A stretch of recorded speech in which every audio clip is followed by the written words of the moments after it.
नमस्कार मेरे प्रिय श्रोताओं। आज मैं आप सबको ममता कालिया जी द्वारा लिखित एक कहानी राय वाली सुनाने जा रही हूँ। तो आइए सुने कहानी। मोहल्ले में सभी के दो दो नाम थे। एक घर का जो आंगन से लेकर गली के आखिरी हद तक जोरों से गुहारा जाता, दूसरा जो स्कूल के रजिस्टर में दर्ज रहता। घर के नाम का कोई नामकरण संस्कार नहीं होता था, वो अपने आप ही पड़ जाता। जैसे पप्पू की बहन पैदा हुई तो पप्पू ने कहा, हाय अम्मा, ये तो ऐसी मुलायम है कि इसे मैं हप कर जाऊं, और बहन का नाम हप्पो पड़ गया। इसी तरह राकेश का नाम तोते, शारदा का नाम ठुन्नो, अमरवती का नाम इमरती पड़ गया। स्कूल वाला नाम बकायदा लड्डू हाथ में लेकर निकाला जाता था, लेकिन उसका प्रयोग केवल हाई स्कूल के प्रमाण पत्र और शादी के कार्ड तक सीमित था। लड़के अक्सर अपने टकसाली नाम से मशहूर हो जाते थे। मुन्नू बाबू ने बजाजे की दुनिया में बड़ा नाम कमाया और तोते भाई की पतंग बाजी में टांग जाती रही। मोहल्ले के दो चार ज़हीन लड़के नौकरी पर लग गए, उनका स्कूली नाम जड़ पकड़ गया। शादी मंडी में उनकी कीमत थोड़ी और बढ़ गई। बड़ी बुआ उठते बैठते तोते को कोसने लगी, चार अच्छा नाय पढ़ो, बटमार तोते का तोते ही रह जाएगो। लड़कियों का मामला और भी पेचीदा था। हप्पो की शादी हुई तो ससुराल वालों ने अच्छा खासा कालिंदी नाम बदलकर लक्ष्मी रख दिया। कुछ महीनों बाद जब कालिंदी के नाम परिवर्तन के बावजूद घर के कारोबार में कोई समृद्धि नहीं आई, तो घर वालों ने उसका नाम हिकारत से राय वाली रख दिया। ये नाम उन्हें ढूंढना नहीं पड़ा था, तैयार मिल गया। मोहन बाबू की बारात में जितने लोग गए थे, सब उसका जिक्र राय वाली के नाम से करते रहे। इससे ये बात भी अच्छी तरह स्पष्ट हो जाती थी कि नई बहू मथुरा की नहीं वरन राया की है। तभी तो वगैरह वगैरह। राय में उस दिन बाप रे बाप, सड़क कितनी खराब थी। तांगे का पहिया उतरते उतरते बचा और धूल इतनी कि पूछो मत। मिठाइयाँ भी सारी किसमिस, पान, कड़वा, कचौड़ियाँ ठंडी।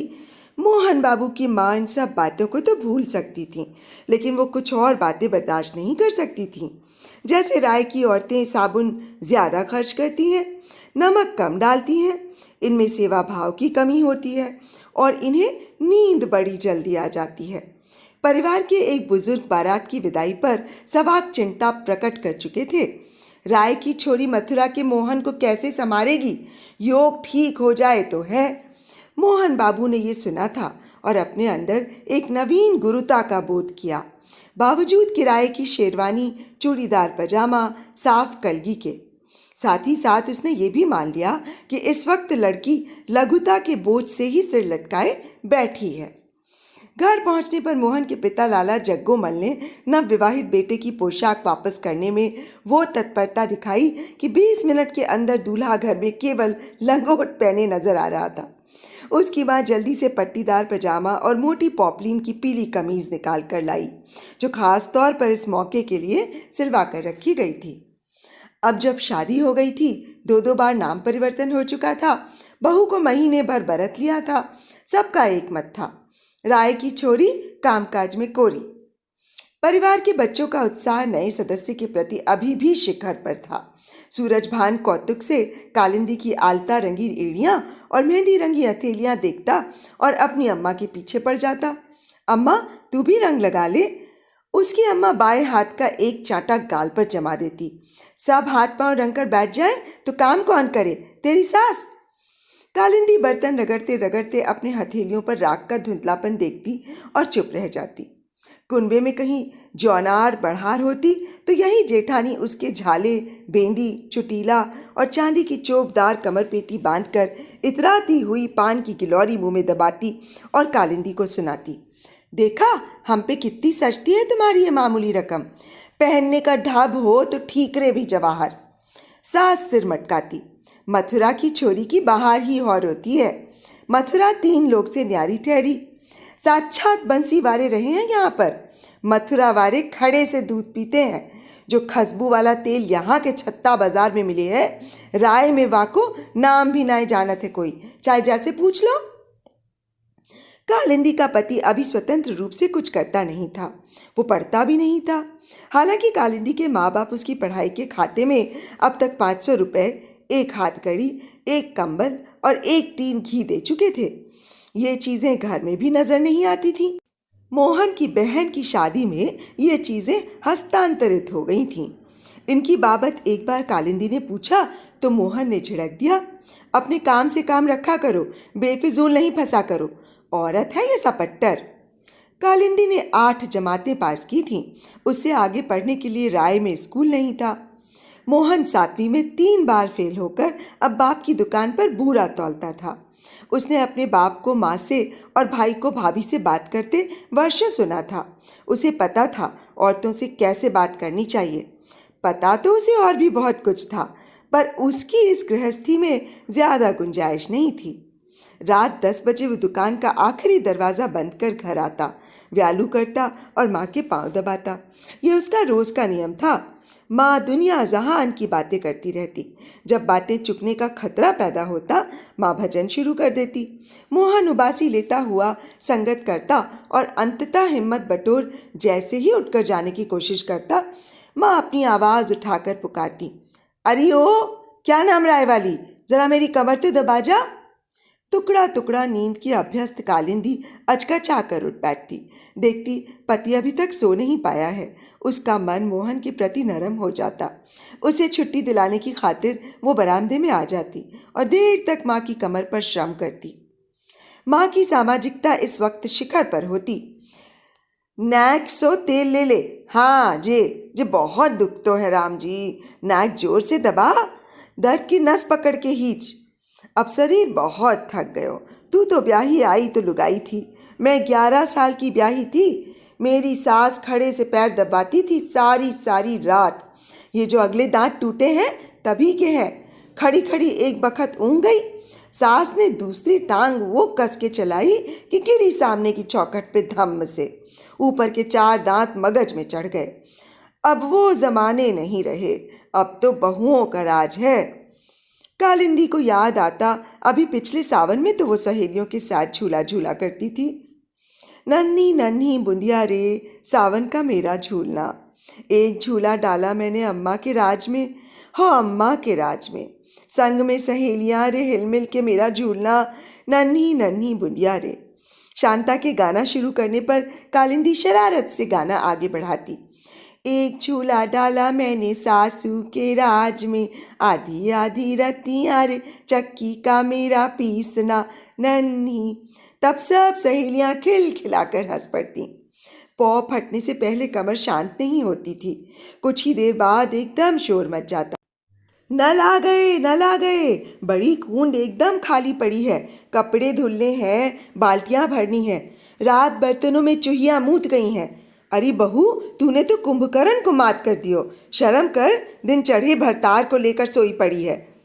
इस सुलाहने के साथ साथ बहू बाल्टियां लेकर नल की तरफ भागती और भरतार लोटा उठाकर मैदान की तरफ।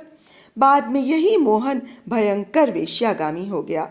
अब वो पत्नी का इंतजार न करता। भरी दोपहर चौक में राजू पहाड़िन के यहाँ हाजत रफा कर वो रात रात भर माँ के साथ भेंट भजन गाता। माँ उसे श्रवण कुमार की कथा सुनाती।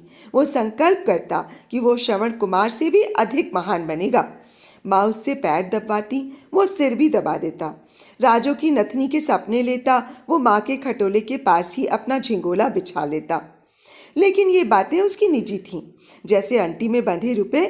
इनसे पत्नी पर उसका कब्जा कम नहीं होता, कुछ बढ़ ही जाता था। आंगन बुहारती कालिंदी को देखकर उसे कोई असुविधा न होती, बल्कि वो सोचता ये उसका सही इस्तेमाल है।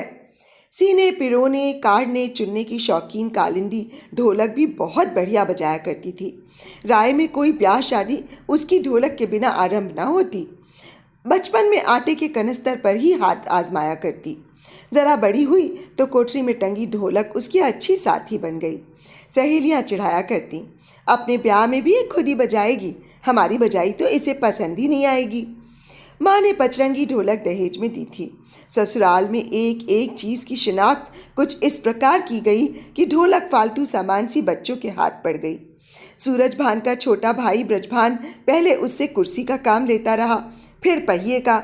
साल के अंत में जब वो इम्तिहान में अनुत्तीर्ण हुआ तो उसके पिता ने 1 लात मारकर ढोलक फाड़ दी।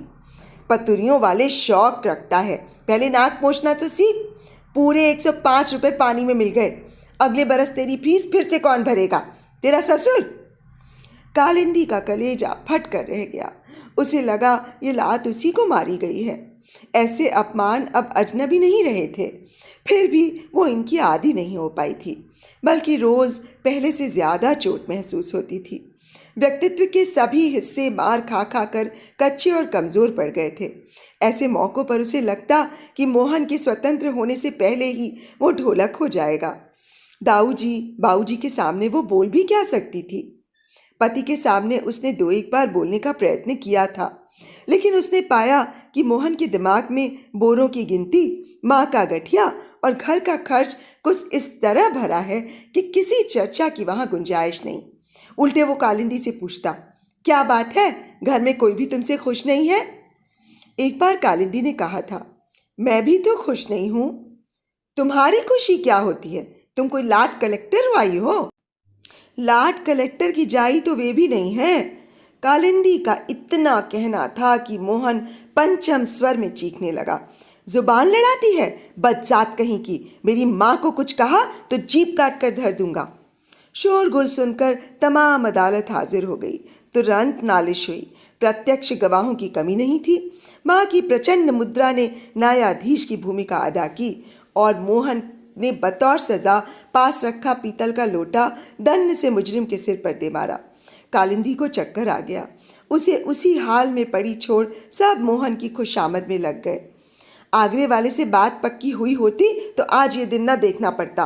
रात दिन खटता है, किसी दिन त्योहार छुट्टी मिले तो ये चुड़ैल लग जाती है। ऐसी लुगाई की जीभ तो कैंची से काटकर नाली में फेंक दे। मोहन को यकीन हो जाता कि वो घर का सही नेतृत्व कर रहा है। अपनी मर्दानगी में उसकी आस्था दृढ़ हो जाती। मोहन के छोटे भाई श्याम का विवाह था। तिलक की रस्म हो चुकी थी। घुड़चढ़ी का 3 दिन बाद का मुहूर्त था। शुक्रवार को रस्म थी। बृहस्पतिवार दोपहर को राय से एक खत आया, जिसका ऊपर का एक कोना फटा हुआ था।